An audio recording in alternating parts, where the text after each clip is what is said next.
Hey now! What is up, everybody? My name is Mike Brown, aka Review King MB, and for my 12 days of Christmas, I decided to rewatch a very Harold and Kumar Christmas.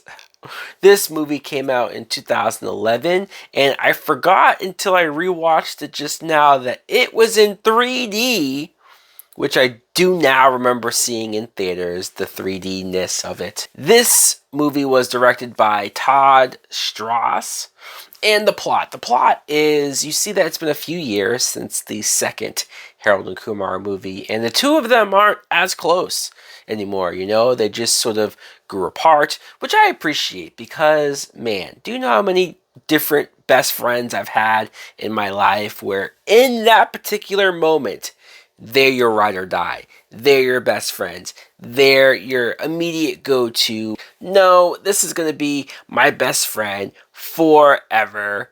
And then a few years later, you just fucking grow apart. And it's like, oh man, it would be weird now to even call this person up. That's how much we're not as close. So to see Harold and Kumar in this way, even though it's kind of sad to see these two guys that you saw how close they were and now they're not as close, especially because Harold is more of the adult where he's married, he has a house, he's trying to have a baby with Maria. In fact, for Christmas, she's bringing her entire family over for the first time, so he's in a different place where Kumar is still smoking weed all the time. Kumar is still, which I don't think that really means that you can't be an adult and smoke weed, but it's more so that his apartment is a fucking mess. Like, it's gross. His girlfriend left him, of course, and I don't even know if he has a job, really. You know, it's like, I always wonder in movies, how does anybody afford the apartment if they're not working, or if they had quit their job and they're just sort of lounging around doing nothing? It'd be nice. Wish I could do that. But when a package gets left at the apartment for Harold, Kumar has to go to give it to him. And as soon as Kumar steps foot into this man's house, he accidentally burns the Christmas tree down. The Christmas tree that Maria's father is like hell-bent on that being the tree. So that means that Harold and Kumar have to go all night looking for a tree that is similar enough to that one. Harold and Kumar, very Christmas movie, whatever the fuck it's called. I actually really enjoy this film. I do. Is it as funny maybe as the first two films? Maybe not. But I did find myself laughing quite a bit throughout this film, and so that's a plus. Kal Penn as Kumar, of course, even though he doesn't take things nearly as seriously as he should, and even though he's kind of a loser the way how he's depicted, there's just something about Kal Penn that is like, I get it, man. I probably would hang out with that dude, as annoying as he is. John Cho is great as playing the straight guy of the two. Seeing him have to deal with, well, first of all, Maria being his wife, holy fuck, you forget until I put these movies on how hot Maria is and how lucky he is. But when Danny Trejo comes in as her father and Harold has to sort of keep this man happy, that's a plot in and of itself. That's more than enough reason for why we're going to spend all the way up to, 2 a.m. to look for this goddamn tree, because you don't want Danny Trejo on your ass. Vanessa, her breaking up with Kumar, I sort of went like, man, we went through all of that second movie for the two of them to get together. She left her fiance, who was a dickbag, but she still left him to be with Kumar, and then for the next movie, they're broken up.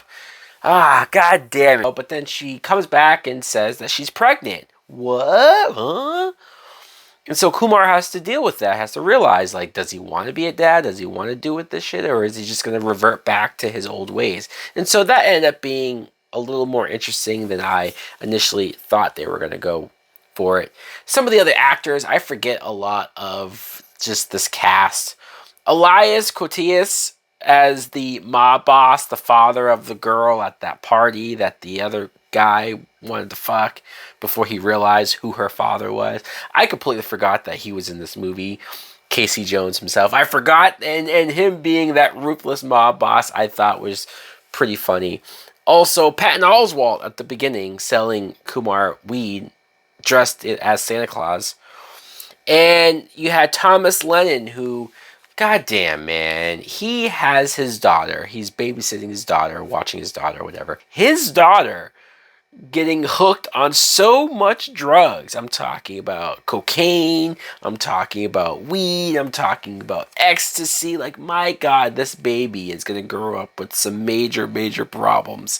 And I should not find it nearly as funny as I do, but I do. Maybe this was just right before people would have shitted on that, because I just can't imagine that people would see a baby doing coke and well, to be fair, the coke was blown in her face, the baby, but she still got high as fuck off of it. And I just know that this would be a huge, major boycott, cancel this movie type deal.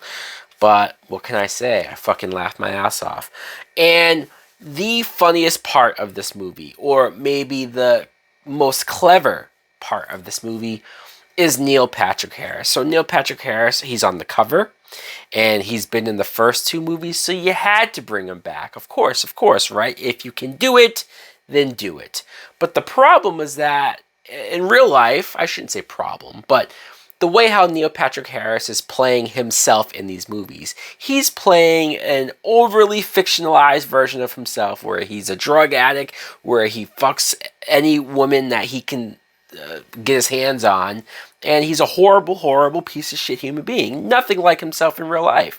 And by this point in real life, Neil Patrick Harris had come out as gay. So you wondered, okay, if he's playing himself now and going to come back to this, how is he going to be that same guy? How is he going to make all that work? And the way how they do it, the way how they have his real life husband in here, and how they work it to where all of the gay stuff is all a publicity, PR stunt, and he really is behind the scenes that drug addict piece of shit womanizer. Like, it had me laughing so hard. I don't know. That stuff was great. That was some of the funniest stuff. Obviously, you're going to have your Christmassy stuff in there, the Christmas music. There's a scene where the two of them trip balls and see themselves as fucking claymation. This movie's wild. And as wild as it is, and I do acknowledge it's pretty fucking wild, it's still maybe not as crazy as the second movie or even the first film. Either way, though, now that this is a trilogy, I still had fun with it. I still enjoyed watching it just now. And yeah, let me know in the comments below, what do you think of A Very Harold and Kumar Christmas? Do you like watching it as well? Do you think it's the best of the three, the worst of the three? What's some of your favorite, funniest moments? Thanks for watching. Like, comment, subscribe. Later.